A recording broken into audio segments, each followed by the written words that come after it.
আমাৰ মহান ত্ৰাণকৰ্তা প্ৰভু যীশুখ্ৰীষ্টৰ নামত নমস্কাৰ কৰিছো। আজিৰ শাস্ত্ৰ পাঠ কলচীয়া 3 নম্বৰ অধ্যায়ৰ 12 আৰু 13 নম্বৰ পদ।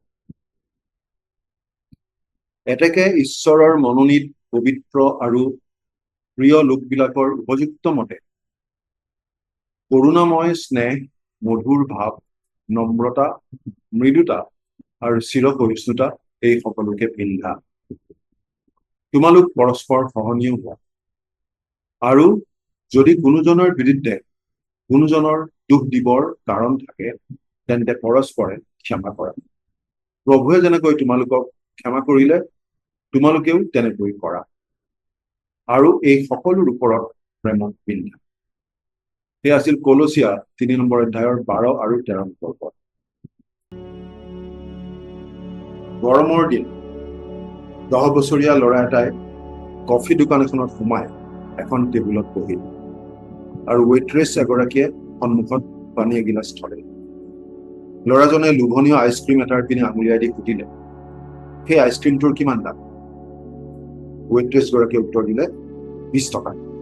ল'ৰাটিয়ে পকেটৰ পৰা পইচা কেইটামান উলিয়াই গণি চালে।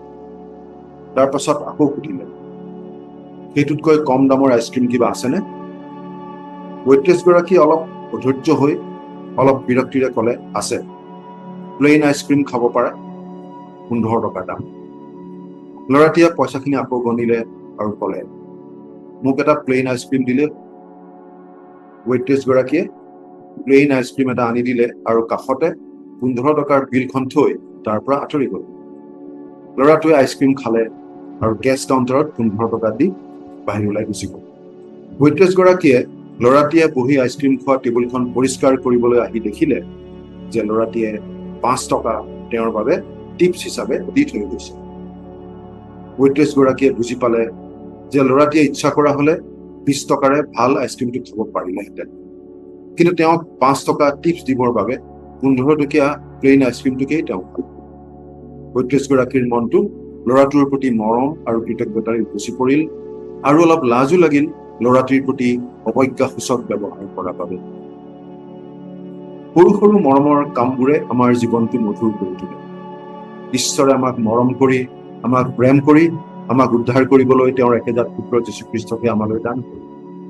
প্ৰভু যীশুৰ বিশ্বাসী হিচাপে আমাৰ জীৱনৰ যোগেৰেও আনলৈ প্ৰেম প্ৰকাশ পাই উঠাটো ঈশ্বৰে বিচাৰে।